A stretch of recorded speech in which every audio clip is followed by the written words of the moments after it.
So hi friends, welcome to our channel. Friends, మనకి Andhra Pradesh public service commission నుంచి ప్రభుత్వ permanent officer level జాబ్స్కి సంబంధించి ఒక లేటెస్ట్ నోటిఫికేషన్ అనేది రావడం అనేది జరిగింది. ఈ యొక్క పోస్టులకి చేరగానే మనకి 40,000కి పైగానే మనకి శాలరీ అనేది రావడం జరుగుతుంది గైస్. ఎటువంటి ఎక్స్పీరియన్స్ అంటూ కూడా ఏమి కూడా ఉండాల్సినటువంటి అవసరం అయితే లేదు. మనకు సొంత జిల్లాలోనే మనకి పోస్టింగ్ అనేది ఉంటుంది కాబట్టి ఇంట్రెస్ట్ ఎలిజిబుల్ క్యాండిడేట్స్ డెఫినెట్గా ఈ యొక్క ఆపర్చునిటీని అయితే యూటిలైజ్ అయితే చేసుకోండి. ఈ విధంగా ఇక నోటిఫికేషన్కి సంబంధించి కంప్లీట్ డీటెయిల్స్ అన్నిటిని కూడా ఇక వీడియోలో డిస్కస్ అయితే చేద్దాం. సో ఎవరు కూడా స్కిప్ అయితే చేయదు గైస్. ఫస్ట్ టైం మన ఛానల్ని విజిట్ చేసినా కనుక సబ్స్క్రైబ్ అయితే చేసుకోండి. అదేవిధంగా పక్కనే వచ్చే బెల్ ఐకాన్ కూడా యాక్టివేట్ చేసి పెట్టుకోండి ఫ్రెండ్స్. మీరు ఇచ్చేటువంటి లైక్స్ అలా ఎంకరేజింగ్ అండ్ మోటివేషన్గా ఉంటాయి కాబట్టి సో ప్రతి ఒక్కరు కూడా వీడియో లైక్ చేసి మీ ఫ్రెండ్స్ అండ్ ఫ్యామిలీ మెంబర్స్కి అయితే షేర్ చేయండి ఫ్రెండ్స్. డిస్క్రిప్షన్లో WhatsApp and Telegram channel link అనేది ఇవ్వడం జరిగింది. ఇంట్రెస్ట్ ఉన్న వాళ్ళు జాయిన్ అయితే అవ్వండి. ఫ్రెండ్స్, ఈ యొక్క పోస్టులకి సంబంధించి ఇంపార్టెంట్ డేట్స్ విషయానికి వచ్చేటదే కనుక ఏప్రిల్ 18th నుంచి కూడా అప్లికేషన్ ప్రాసెస్ అనేది స్టార్ట్ కావడం జరుగుతుంది. ఇక లాస్ట్ డేట్ విషయానికి వచ్చేటదే కనుక May 8th వరకు కూడా ఇక రిక్రూట్మెంట్కి ఆన్లైన్లో అప్లై చేసుకోవాల్సి అయితే ఉంటుంది. సో ఆఫీషియల్ వెబ్సైట్ కనుక చూసుకున్నట్టయితే కనుక https://psc.ep.gov.in అనేటువంటి వెబ్సైట్ని అయితే విజిట్ చేసి అప్లికేషన్స్ అనేవి సబ్మిట్ అయితే చేసుకోవాల్సి అయితే ఉంటుంది.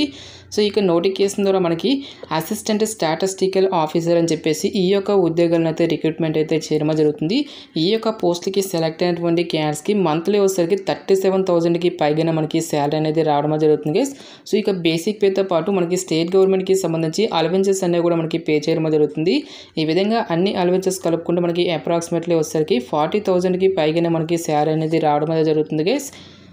సో ఇక పోస్టులకి అప్లికేషన్స్ అనేవి సబ్మిట్ చేసుకోవడానికి ముందు మనకి ఓటీపీఆర్ అనేది ఇక్కడ క్రియేట్ చేసుకోవాల్సి అయితే ఉంటుంది. సో ఓటీపీఆర్ అనేది ఏ విధంగా క్రియేట్ చేసుకోవాలని చెప్పేసి ఒక వీడియో అనేది మన ఛానల్లో ఆల్రెడీ అప్లోడ్ అయితే చేయడం జరిగింది. ఒక వీడియో అనేది ఇంకా ఎవరైనా చూడనట్టయితే కనుక ఒక వీడియో లింక్ అనేది డైరెక్ట్గా డిస్క్రిప్షన్లో ఇస్తాను. సో ఒక వీడియో అనేటువంటిది చూసి ఓటీపీఆర్ అనేది ఫస్ట్ ఆఫ్ ఆల్ మీరు క్రియేట్ చేసుకోవాల్సి అయితే ఉంటుంది. ఈ విధంగా మీరు ఓటీపీఆర్ అనేది క్రియేట్ చేసిన తర్వాత ఒక పోస్ట్కి అయితే మనము అప్లికేషన్స్ అనేవి సబ్మిట్ అయితే చేసుకోవాల్సి అయితే ఉంటుంది. సో ఇక నోటిఫికేషన్కి ఆల్ ఇండియన్ నేషనల్ సిటిజన్స్ అందరూ కూడా ఇక నోటిఫికేషన్కి అప్లై చేసుకోవచ్చు అని చెప్పేసి ఇక్కడ మనకి క్లియర్గా మెన్షన్ చేయడం జరిగింది.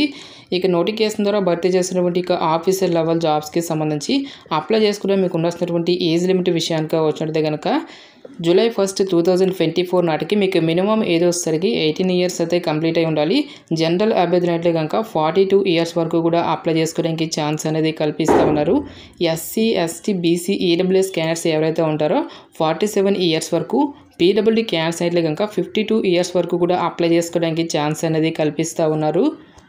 నెక్స్ట్ ఇక పోస్ట్కి సంబంధించి అప్లికేషన్ ప్రాసెస్ విషయానికి వచ్చినట్టయితే కనుక ఓన్లీ ఆన్లైన్లోనే అప్లై చేసుకోవాల్సి అయితే ఉంటుంది. అప్లికేషన్ ఫీజుకి సంబంధించిన డీటెయిల్స్ కనుక చూసుకున్నట్లయితే కనుక జనరల్ అభ్యర్థులు కనుక 250 రూపీస్ అప్లికేషన్ ఫీజుతో పాటు ఎగ్జామినేషన్ ఫీజు అయినటువంటి దాన్ని 80 రూపీస్ కలుపుకొని టోటల్గా మీరు 330 రూపీస్ అప్లికేషన్ ఫీజు అనేది మీరు ఆన్లైన్లో పే చేయాల్సి అయితే ఉంటుంది. సో ఇక్కడ ఇచ్చేటువంటి ఈ యొక్క కేటగిరీస్ వారు ఎవరైతే ఉంటారో SC, ST, BC, PWD candidates and X-service men candidates ఎవరైతే ఉంటారో ఈ యొక్క క్యాండిడేట్స్కి వచ్చేసరికి ఎగ్జామినేషన్ ఫీజు నుంచి మనకి మినహాయింపు అనేది ఇవ్వడం జరిగింది. ఓన్లీ 250 రూపీస్ అప్లికేషన్ ఫీజు మాత్రమే మీరు పే చేయాల్సి అయితే ఉంటుంది. నెక్స్ట్ ఈ యొక్క పోస్టులకి అప్లై చేసుకుంటే మీకు ఉండాల్సినటువంటి ఎసెన్షియల్ ఎడ్యుకేషనల్ క్వాలిఫికేషన్ విషయానికి వచ్చినట్టయితే కనుక must passes bachelors degree with statistics as one of the main subject అని చెప్పేసి ఇవ్వడం జరిగింది. స్టాటిస్టిక్స్ అనేది మెయిన్ సబ్జెక్ట్గా ఉండి ఎవరైతే బ్యాచిలర్స్ డిగ్రీ కంప్లీట్ చేసేటువంటి క్యాండిడేట్స్ ఉంటారో ఆ యొక్క క్యాండిడేట్స్ మాత్రమే ఇక జాబ్స్కి అప్లై చేసుకోవాల్సి అయితే ఉంటుంది. సో ఈ యొక్క క్వాలిఫికేషన్ అనేది మీకు లేనట్లయితే కనుక మ్యాథమెటిక్స్తో పాటు స్టాటిస్టిక్స్ అనేది మెయిన్ సబ్జెక్ట్గా ఉండి బ్యాచిలర్స్ డిగ్రీ కంప్లీట్ చేసిన లేదంటే ఎకనామిక్స్తో పాటు స్టాటిస్టిక్స్ అనేది వన్ ఆఫ్ ద సబ్జెక్ట్గా ఉండి బ్యాచిలర్స్ డిగ్రీ కంప్లీట్ చేసినటువంటి క్యాండిడేట్స్ కూడా ఇక వేకెన్సీస్కి అప్లై అయితే చేసుకోవచ్చు. నెక్స్ట్ కామర్స్తో పాటు స్టాటిస్టిక్స్ అనేది వన్ ఆఫ్ ద సబ్జెక్ట్గా ఉన్న కంప్యూటర్ సైన్స్తో పాటు స్టాటిస్టిక్స్ అనేది మెయిన్ సబ్జెక్ట్గా ఉండి ఎవరైతే బ్యాచిలర్స్ డిగ్రీ అనేది కంప్లీట్ చేసినటువంటి క్యాండిడేట్స్ ఉంటారో ఆ యొక్క క్యాండిడేట్స్ కూడా ఇక జాబ్స్కి అప్లై అయితే చేసుకోవచ్చు. సో ఇక 4 types ఆఫ్ క్వాలిఫికేషన్లో మీకు ఏ యొక్క క్వాలిఫికేషన్ ఉన్నా సరే ఇక వేకెన్సీస్కి అయితే అప్లై అయితే చేసుకోవచ్చు గైస్. ఎటువంటి ఎక్స్పీరియన్స్ అంటూ కూడా ఏమి కూడా ఉండాల్సినటువంటి అవసరం అయితే లేదు. ఇక నోటిఫికేషన్ ద్వారా భర్తీ చేసినటువంటి ఇక అసిస్టెంట్ స్టాటిస్టికల్ ఆఫీసర్ పోస్టులకి సంబంధించి స్కీమ్ ఆఫ్ ఎగ్జామినేషన్ అనేది ఏ విధంగా ఉంటుందని చూసుకున్నట్టయితే కనుక టోటల్గా 2 స్టేజెస్లో ఇక సెలక్షన్ అనేది కంప్లీట్ అయితే చేయడం జరుగుతుంది. ఇక్కడ మనకి 2 పేపర్స్గా అయితే డివైడ్ అయితే చేయడం జరిగింది. పేపర్ 1 వచ్చేసరికి మనకి general studies and mental ability నుంచి 150 మల్టిపుల్ చాయిస్ క్వశ్చన్స్ అనేవి అడగడం జరుగుతుంది. 150 మార్క్స్ 150 మినిట్స్ పాటు కూడా ఇక టెస్ట్ అనేది కండక్ట్ అయితే చేయడం జరుగుతుంది గైస్. ఎవరైతే ఇక పేపర్ 1ని క్లియర్ చేసినటువంటి క్యాండిడేట్స్కి ఫర్దర్గా మనకి పేపర్ 2 అనేది కూడా కండక్ట్ అయితే చేయడం జరుగుతుంది. పేపర్ 2కి సంబంధించినటువంటి సిలబస్ కనుక చూసుకున్నట్లయితే కనుక సో మరి ఏ విభాగంలో అయితే కనుక ఒక పర్టికులర్ క్వాలిఫికేషన్ అనేది ఉంటుందో ఒక రెలవెంట్ డిసిప్లిన్ నుంచి 150 మల్టిపుల్ చాయిస్ క్వశ్చన్స్ అనేవి అడగడం అనేది జరుగుతుంది. ఈ విధంగా మనకి టోటల్గా 300 మార్క్స్కి అయితే ఇక టెస్ట్ అనేది కండక్ట్ అయితే చేయడం జరుగుతుంది గైస్. ఈచ్ వన్ కరెక్ట్ ఆన్సర్కి మనకి 1 మార్క్ అనేది కేటాయిస్తారు. ప్రతి రాంగ్ ఆన్సర్కి కూడా మనకి 1/3 నెగిటివ్ మార్కింగ్ అనేది కూడా ఉంటుంది అని చెప్పేసి ఇక్కడ మనకి క్లియర్గా మెన్షన్ చేయడం జరిగింది. పేపర్ 1కి సంబంధించిన డీటెయిల్స్ సిలబస్ అనేది కూడా మనకి ఇక్కడ నోటిఫికేషన్లో అయితే క్లియర్గా ఇవ్వడం జరిగింది గైస్. నెక్స్ట్ మనకి పేపర్ 2కి సంబంధించిన డీటెయిల్స్ అన్నీ కూడా ఇక్కడ నోటిఫికేషన్లో అయితే ఇవ్వడం జరిగింది. Economic concepts, international economics, Indian economics, financial accounting, basics of computers అని చెప్పేసి ఈ విధంగా మనకి సబ్ టాపిక్స్తో పాటు డీటెయిల్స్ సిలబస్ ప్యాటర్న్ అనేటువంటి నోటిఫికేషన్లో అయితే క్లియర్గా ఇవ్వడం జరిగింది. ఇక నోటిఫికేషన్ లింక్ అనేది నేను డైరెక్ట్గా డిస్క్రిప్షన్లోను కామెంట్ సెక్షన్లో అయితే మెన్షన్ అయితే చేస్తాను గైస్. ఇక నోటిఫికేషన్ అనేటువంటి డౌన్లోడ్ చేసుకుని ఇక డీటెయిల్స్ అన్నింటినీ కూడా ఒకసారి చెక్అవుట్ అయితే చేయండి. ఎగ్జామినేషన్ లాంగ్వేజ్ విషయానికి వచ్చినట్లయితే కనుక ఇంగ్లీష్తో పాటు మనకు తెలుగు లాంగ్వేజ్లో మనకి ఎగ్జామినేషన్ అనేది కండక్ట్ చేసేటువంటి ఛాన్స్ అనేది ఉంటుంది. ఇక రిటన్ ఎగ్జామినేషన్ క్లియర్ చేసినటువంటి క్యాండిడేట్స్కి ఫర్దర్గా మనకి కంప్యూటర్ ప్రొఫిషియన్సీ టెస్ట్ అనేది కూడా కండక్ట్ అయితే చేయడం జరుగుతుంది. ఇక టెస్ట్ వచ్చేసరికి టోటల్గా మనకి 100 మార్క్స్కి అయితే ఉంటుంది గైస్. 1 అవర్ పాటు కూడా కండక్ట్ అయితే చేయడం జరుగుతుంది. ఇక్కడ మనకి మినిమం క్వాలిఫై మార్క్స్ అనేవి కూడా ఇవ్వడం జరిగింది.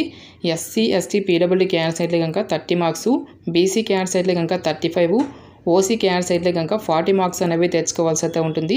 సో టాపిక్స్ కనుక చూసుకున్నట్లయితే కనుక proficiency in office automation with usage of computers and associated software అని చెప్పేసి ఈ యొక్క టాపిక్స్ నుంచి రిలేటెడ్గా క్వశ్చన్స్ అనేవి అడగడం జరుగుతుంది. ఇక్కడ మనకి కంప్యూటర్ ప్రొఫిషియన్సీ టెస్ట్కి సంబంధించి సబ్ టాపిక్స్తో పాటు డీటెయిల్స్ సిలబస్ అనేది కూడా క్లియర్గా ఇవ్వడం జరిగింది.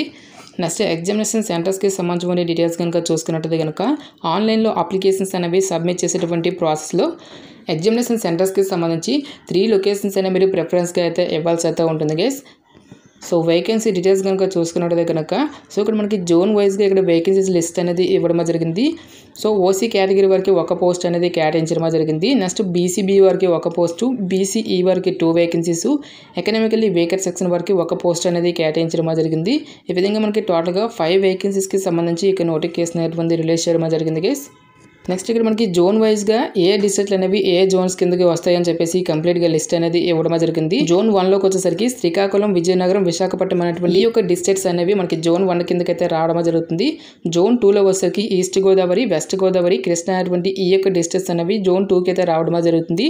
జోన్ 3లో వచ్చేసరికి గుంటూరు, ప్రకాశం, నెల్లూరు అనేటువంటి ఈ యొక్క డిస్ట్రిక్ట్స్ అనేవి మనకి జోన్ 3కి అయితే రావడం జరుగుతుంది.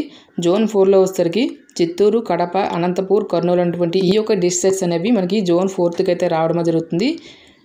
గాయస్ మనకి ఇక నోటిఫికేషన్ వచ్చేసరికి ఆంధ్రప్రదేశ్ పబ్లిక్ సర్వీస్ కమిషన్ నుంచి ఆఫీషియల్గా రిలీజ్ అయినటువంటి ఈ యొక్క అసిస్టెంట్ స్టాటిస్టికల్ ఆఫీసర్ పోస్ట్కి సంబంధించిన recruitment notification details interest eligible candidates డెఫినెట్గా ఈ యొక్క ఆపర్చునిటీని అయితే యూటిలైజ్ అయితే చేసుకోండి.